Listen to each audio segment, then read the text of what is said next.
Продолжаем программу «7 дней». Эту неделю в республике можно считать образовательной. Сразу несколько мероприятий были посвящены теме образования. О состоянии изучения родных языков говорили на Республиканском форуме по развитию национального образования в Татарстане, который прошел на этой неделе в полилингвальной гимназии «Адемнар» в Казани. Более трети расходов республиканского бюджета приходится на образование, сообщил заместитель председателя Госсовета Республики, председатель комиссии по сохранению и развитию татарского языка и языков представителей народов, проживающих в Республике Татарстан, Марат Ахметов. Из 340 миллиардов рублей годового бюджета нашей республики 128 миллиардов рублей направляется на образование, отметил он, сетуя при этом, что, цитата, «мы не можем развить в наших соотечественниках духовную потребность в судьбе нашего народа». Именно национальное образование он считает главным стержнем нашего языка, нашей нации. И оно, по утверждению вице-спикера республиканского парламента, не обделено вниманием со стороны бюджета. Но при этом в 7 районах республики не нашлось желающих сдать основной государственный экзамен по татарскому языку. Это Апастовский, Буинский, Верхнеуслонский, Елабужский, Камско-Устинский, Менделеевский, Тютюжский районы. А завершалась образовательная неделя традиционным августовским педсоветом. Ежегодное совещание работников образования и науки на этот раз было названо так: «Воспитание и обучение в эпоху цифровизации, сохраняя традиции, создаем будущее». То есть и здесь, говоря о современных трендах развития системы образования, не забыли и про традиции. Одна из таких – открытие новых школ к новому учебному году. На этот раз в Зеленодольске, где новая школа появилась впервые за последние 30 лет, и построена она была за рекордный срок – 7 месяцев.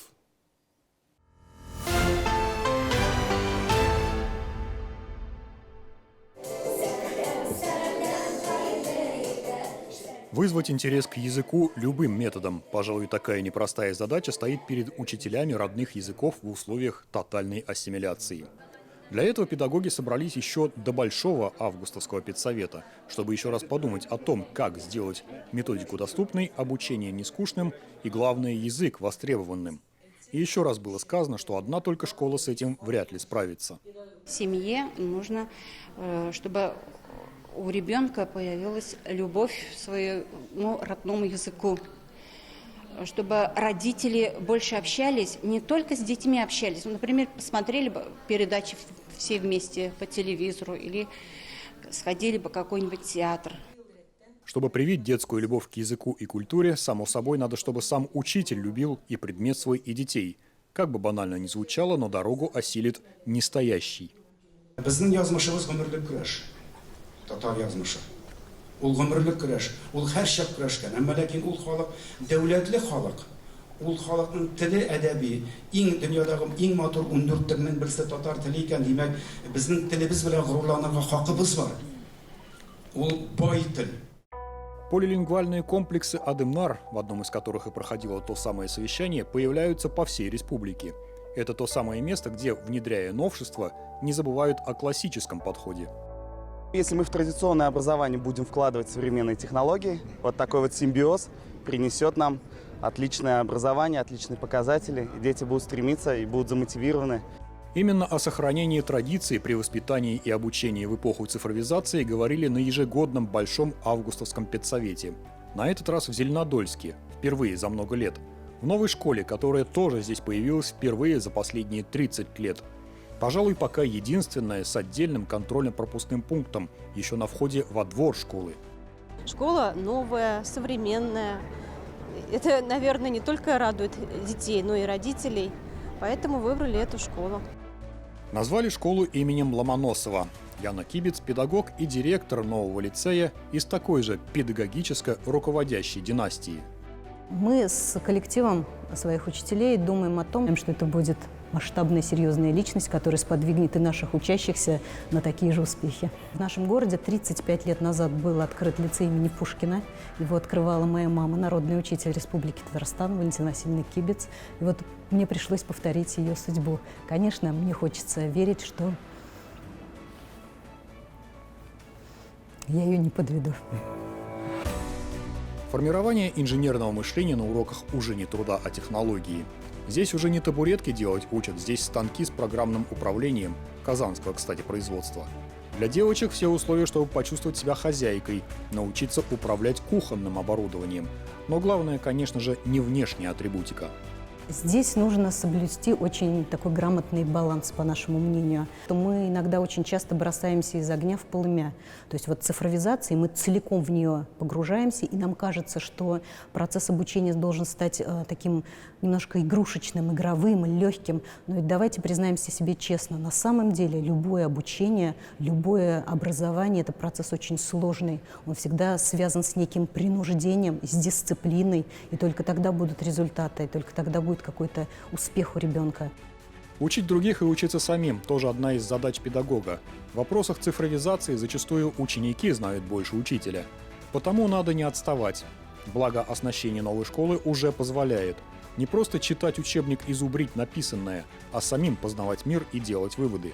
Когда мы как-то раз смотрели на живые инфузории в живом, вот, в микроскопе световом таком, и то для них это целый фурор, то есть они маленькие, там двигаются, там все. А когда это еще можно самому снять фильм, и потом как-то его прокомментировать и сделать на основе этого проекта, это, конечно, все бесценно вообще. Контент ТикТока будет другой. Да, контент ТикТока будет другой совершенно. Школа не только обучение, школа – это и воспитание. Об этом неоднократно говорили на самом совещании.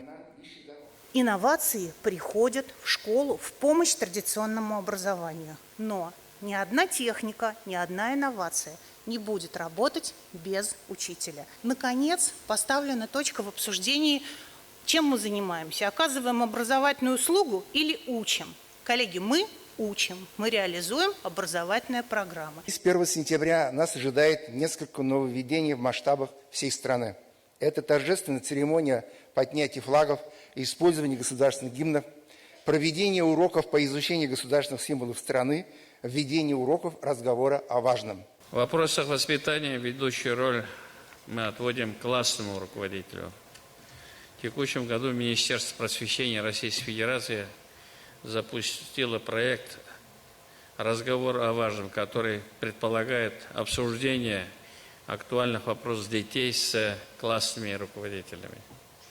Сегодня необходимо обратить серьезное внимание на воспитание у подрастающего поколения чувства патриотизма и гражданственности.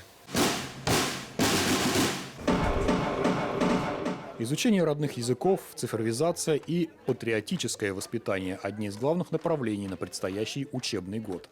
Первоклассников в эти двери еще ведут за руку родители и учителя, но выходить из этих стен они будут уже самостоятельно. И, скорее всего, именно самое первое, 1 сентября и последний звонок станут самыми запоминающимися. Тем более, когда напутствие дает президент. В нашем поселке мои друзья пошли в школу 1 сентября. Мне было 6 лет, я говорю отцу, я тоже хочу пойти в школу. Понятно, у меня не было ни сумки, ничего, но у моего старшего брата была сумка старая, она нормальная была. Я вот пошел с этим портфелем, и я всегда вспоминаю, как я первый раз пошел в школу. Зуфар Давлетшин, Роман Безменов. 7 дней.